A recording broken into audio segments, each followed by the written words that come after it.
Let's take a quick look at a couple examples of factoring a polynomial using a method I like to call splitting the middle term. It's kind of a step-by-step method that's an alternate to having to use guess and check.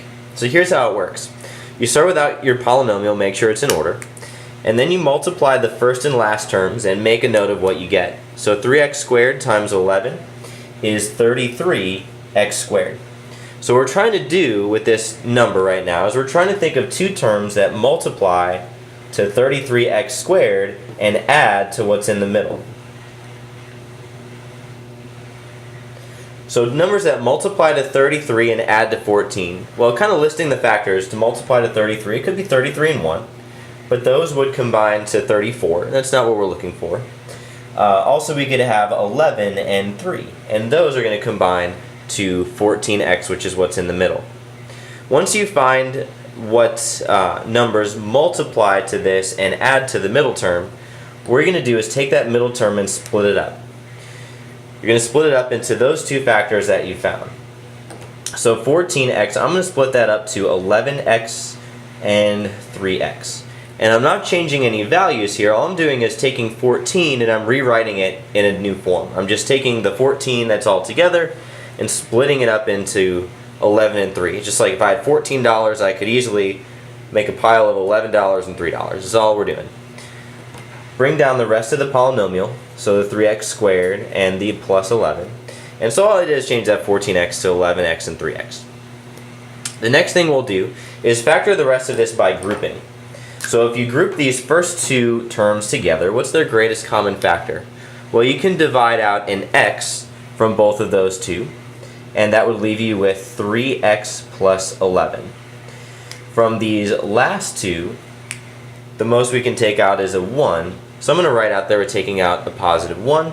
What that leaves us with is 3x plus 11.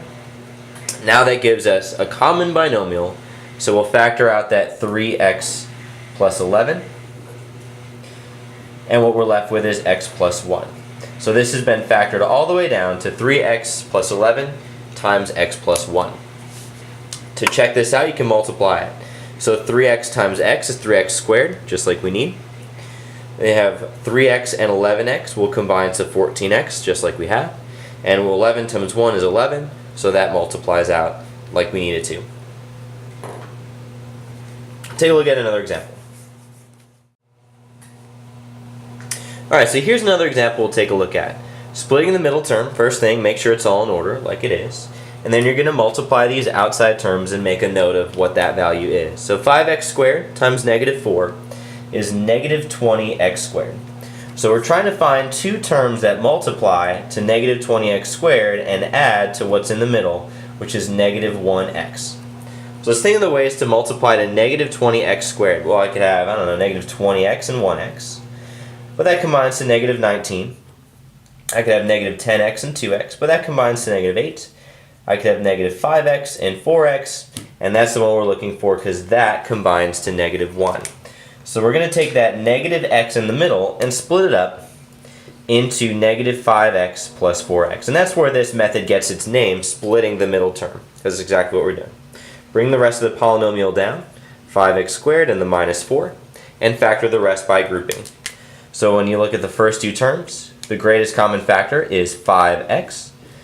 When you factor that out, you're left with x minus 1. From these last two terms, our greatest common factor is positive 4. So when you divide that out, you're left with x minus 1. Now we have a common binomial of x minus 1. So let's factor that out, and what we're left with is 5x plus 4. And now that is fully in factored form.